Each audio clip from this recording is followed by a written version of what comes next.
पारंपरिक भाज्यांच्या शृंखलेमध्ये आपण आज पाहतोय हरभऱ्याची भाजी। भारतात असताना खरं हा हिवाळ्याच्या दिवसातला मेवा आहे। मी वाट पाहत असतो दरवर्षी हिवाळ्याची, खास हरभऱ्याच्या भाजीसाठी। उन्हाळ्यामध्ये सुद्धा यावर्षी मला ही खायला मिळते। यूएस मध्ये असल्यामुळे फारच लकी फील होतंय। मी या छोट्या छोट्या बॉक्सेस मध्ये हरभऱ्याच्या भाजीचं रोपण केलेलं आहे आणि गेले बरेच दिवस मी याची काळजी घेतोय। इकडे हमिंग बर्ड्सचा खूपच प्रॉब्लेम होता, त्यामुळे त्या आधी जमिनीत लावलेला हरभरा पूर्णपणे खाऊन जात होत्या, त्यामुळे माझा हरभरा अजिबातच उगत नव्हता। मग मी प्रयत्न केला ग्रो बॅग मध्ये लावण्याचा, तर ग्रो बॅगला सुद्धा त्यांनी भोग पाडून सगळे त्यातले हरभरे खाऊन गेले। त्यामुळे अनेक प्रयत्न केल्यानंतर मी या बॉक्सेस मध्ये हरभरा लावण्याचा प्रयत्न केला आणि तो गराजमध्ये वाढवला आणि नंतर मी आता हा बाहेर ठेवलेला आहे आणि तुम्ही पाहताय किती छान पीक झालेलं आहे ह्याचं। आणि कवळी भाजी आता मला उन्हाळ्याच्या दिवसात सुद्धा खायला मिळणार आहे। फारच लकी फील होतंय मला। तर बघूया आपण, मी आज ह्याचं पारंपरिक झिरका करणार आहे आणि त्यासाठी चूलही पेटवणार आहे। तर आता आपण ही भाजी खुडायला सुरुवात करूया। तर हरभऱ्याची भाजी खुडताना त्याचा कवळा पाला आणि कवळी देठं घ्यायची असतात। खरं तर आता ही सगळीच भाजी कवळी आहे, तरी त्यातल्या त्यात बेस्ट मी निवडणार आहे आणि आपण त्याची भाजी आज करणार आहे। आता वानवळा यायचा मला आमच्या वावरातून, गावाहून वगैरे, आणि त्यामुळे असं जाणीव झाली नाही कधी की या साध्या हरभऱ्याच्या छोट्याशा पिकाला सुद्धा इतके कष्ट घ्यावे लागत असतील। म्हणजे बर्ड्सपासनं, पाखरांपासनं वाचवणं किंवा एक्स्ट्रीम वेदर कंडिशन्समध्ये सुद्धा त्याची काळजी घेणं, हे सगळं आलंच त्याबरोबर। आणि आता मला त्याची जाणीव झालेली आहे आणि खरंच मौल्यवान अशी भाजी आहे। पुणे, मुंबई किंवा इतर मोठ्या शहरांमध्ये भाज्यांबाबतीतचा एक्सपोजर फारच कमी असतो। त्यातल्या त्यात स्पेशली पालेभाज्या आपल्याला अगदीच मोजक्या, म्हणजे मेथी, पालक, शेपू, करडई, चवळई, आळू या व्यतिरिक्त अजून 1-2 व्हरायटीज इतकंच दिसतात। परंतु खूप अशा भाज्या आहेत, पालेभाज्या आहेत, रानभाज्या आहेत, ज्याची आपल्याला ओळखच नाहीये आणि आपण त्या कधी ट्रायही केलेल्या नाही। असंही पारंपरिक काय ट्राय करायचं म्हटलं नव्याने तर लोक आधी नाकच मुरडतात। यासाठीच आपल्याला आपल्या गावाशी, मातीशी संपर्क जोडून राहणं फार गरजेचं आहे, ज्यामुळे आपली जी ही कालवश होत चाललेली, मागे पडत चाललेली खाद्य संस्कृती आहे ती रिवाईव्ह होईल, त्याची ओळख आपल्याला होत राहील। आता आपली झिरक्याची तयारी चालू झालेली आहे। भाजी आपण फोडून घेतलेली आहे। हा असा कोवळा हरभऱ्याचा पाला आपण तोडला आहे, कवळी देठं घेतलेली आहेत त्याच्यासाठी।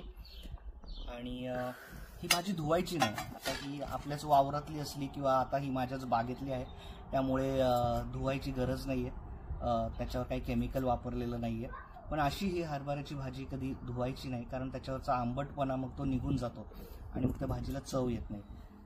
त्याशिवाय घेतलं लसूण, मिरची, मीठ आणि शेंगदाणे। आता हे आपण पाट्यावर वाटणार आहोत आणि माझी चुलीची सुद्धा तयारी झालेली आहे। चूल रेडी आहे, फक्त पेटवायची आहे।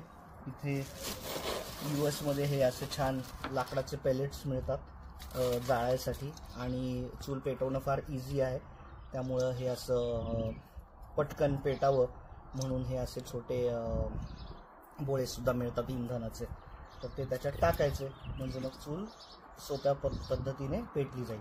पण आपल्याला लाकडं घातल्याशिवाय चुलीचा आनंद मिळत नाही, म्हणून मी हे छोटी छोटी ओंडकी सुद्धा ह्याच्यामध्ये सरपण म्हणून वापरणार आहे। शेंगदाणे वाटायच्या आधी आपल्याला हा लसूण मिरचीचा ठेचा वाटून घ्यायचा आहे, भरडाच करून घ्यायचा आहे याचा, खूप बारीक पेस्ट नाही करायची त्याची।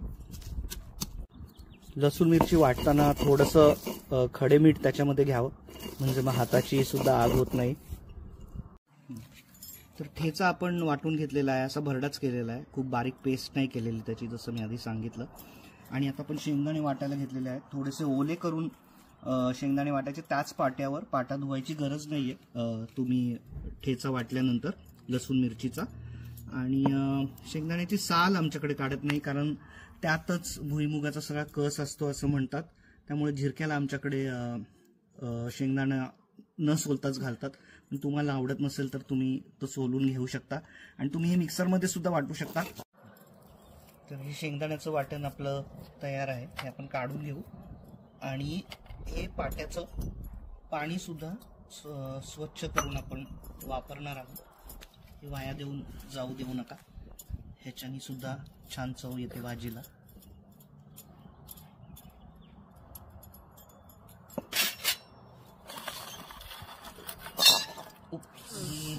चूल पेटवली आहे, ती नीट पेटतीये तोपर्यंत आपण कढईच्या बुडाला तेल लावून घेऊ, म्हणजे नंतर ती साफ करायला सोपी जाते. कढई आता चुलीवर ठेवली आहे, त्यात तेल घालूया आपण. तेलासाठी अजिबात चिंगूसपणा करू नका, बऱ्यापैकी घाला. तेल आपलं छान तापलेलं आहे. तेल तापल्याशिवाय फोडणी घालायची कधीच घाई करू नका. तर ह्याच्यात थोडंसं जिरी, मोहरी आणि आपला ठेचा आपण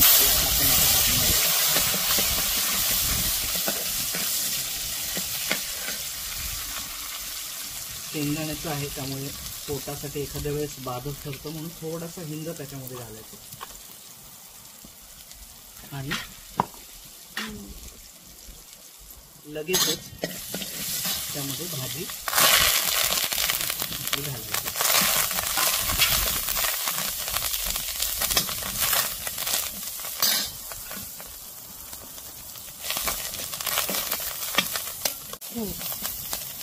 भाजी थोडीशी वाफवली की मग त्याच्यामध्ये आपलं हे वाटण घालायचं, किंचित त्याला परतायचं.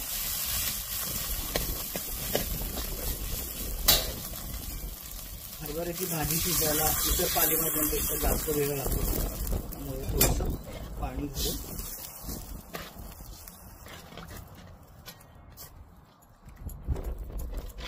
छान उकळवायचं.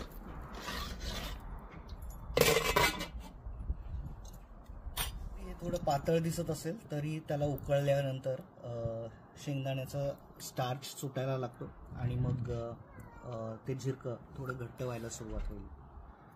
तर आपण थोडा वेळ वाट बघूया ह्याला उकळी असतोवर. आज आपण हरभऱ्याच्या पाल्याचं झिरकं पाहतोय, परंतु मेथीचं झिरकं सुद्धा खूप छान लागतं. माझ्याकडे मेथी खूप छान आलेली आहे इथे बागेत, आणि मे बी आता पुढच्या आठवड्यात वगैरे मी ही खुडेल आणि ह्याचं सुद्धा झिरकं होईल घरात एकदा. आणि झिरकं, कडण, कालवण ह्या आपल्या पारंपरिक पद्धती आहेत पातळ भाजीच्या, पण आता आपण सध्या लागलोय रश्श्याच्या पाठी. तर ट्राय करा, झिरकं खूपच चविष्ट होतं. प्रत्येक भाजीनुसार त्याच्यामध्ये वेगळी चव उतरते, त्यामुळे असं नाही आहे की प्रत्येक वेळी त्या झिरक्याची एकच चव लागेल. आणि जसं मी सांगितलं तसं अगदी गावठी पद्धतीने तुम्ही करा. कच्चे शेंगदाणे वापरा, त्याच्यात भाजलेले वापरू नका, तर त्याला अजून जास्त चव येईल. त्याची नॅचरल चव तुम्हाला अनुभवता येईल. खडे मीठ आपण वाटतानाच घातलं होतं, तरी चव बघून थोडंसं मीठ अजून वरून घालावं. मस्त आपली भाजी आता छान उकळली आहे आणि पाहता आता त्याला घट्टपणा आलाय आणि रंग किती सुंदर आलेला आहे. तर आपण आता हे झिरकं आपलं तयार आहे, आपण हे काढून घेऊया.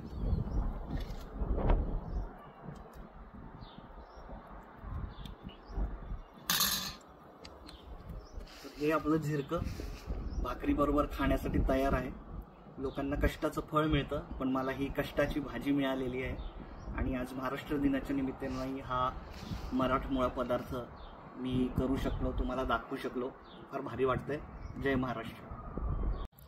हरभऱ्याच्या पानांचं झिरकं आणि आजचा एपिसोड कसे वाटले नक्की कळवा. तुमच्या प्रतिक्रियांनी मला आवडेल हरभऱ्याच्या झाडावर चढायला. भेटूया मग.